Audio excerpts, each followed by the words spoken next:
So we are making a pot of roast beef, but not an ordinary one. One that has a very nice creamy gravy. Yeah, let's start cooking. Simple, luto na, So today we are making a very nice roast beef. Pero ito siya, we are not using the expensive cuts of meat like a prime rib. Yung gamit natin dito ay kalitira, no? So these are the tough cuts of meat.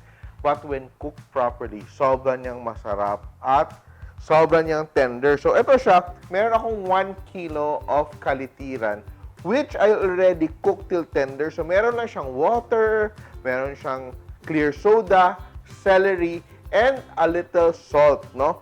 I will just marinate it. Parang a little bit of soy sauce and calamansi. No? So what you will do, you let it cool down completely after mo mapalambot para it is easy to handle at hindi siya mag-break apart. So I will heat up my pan and I will just add a little bit of butter. Something butter lang. Because what I want to do is, I just want to brown the exterior. No? So yung gagawin natin dito, we want to brown our beef. So, mukha siyang roasted, no?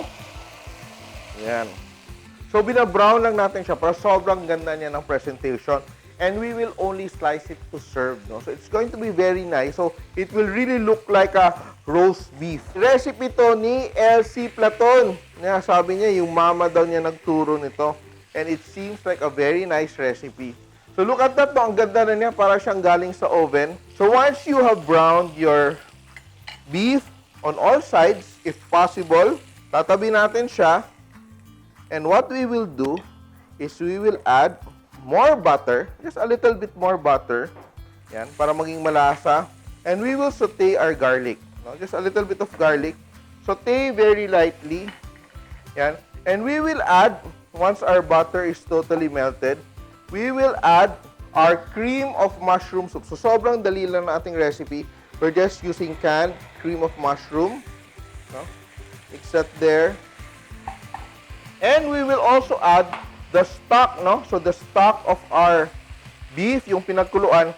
And you notice dito, may sebo na nakalutang. So I put this in the chiller for a while so that it is easy for me to remove the sebo. Yan. The beef tallow, no? Tatanggalin natin yan so that your food wouldn't be so greasy. And now we will add our stock. Ito gagawin parang gravy effect to eh. No? So adjust mo lang, not too much, no? Because you don't want to dilute it too much. So to make our mushroom gravy even more chunkier, we are adding UFC Garden Fresh pieces and stems.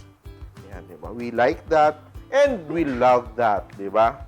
What I will do, I have a little bit of my, look at that, no? Yung remaining na soy sauce ko and calamansi. I will just add it here to give it a nice color, no? And imagine mo, nag-isa na rin tayo dito sa ating pan. So, that will add to the flavors. So beautiful. And what I will do now, I will just finish it with a little cream. Cooking cream, konti lang. Not too much, no? So, if you want a copy of this recipe and other recipes, you can get it in book form. Just click on the link below and download the UFC 50th Anniversary Cookbook. O, di ba? Pepper, you can add as much pepper as you want. Ang dali lang, it's done, no? Turn that heat off, and we're ready to plate. And I will just slice my beef thinly. Oh my God, look at it, it's so lambot. Ayan. Sobrang lambot ng ating beef. Look at that, it's beautiful, no? You can just like get some of your sauce, your gravy, put it as a bed. Diba? Very nice. This will help keep everything moist. And what you do is you fan out your beef. Ganyan siya. Fan out para, diba, parang very nice to look at. Start tayo, part 1. Divide it into 2 para easy to handle. Beautiful, no? And we can garnish our beef with our potatoes on both sides. Some potatoes here, diba? Or mashed potatoes. Pwede, kahit anong gusto mo, pwede, no? Or whole mushrooms na sauteed. And some carrots for color. color. Try this at home. Ating creamy roast beef, simple!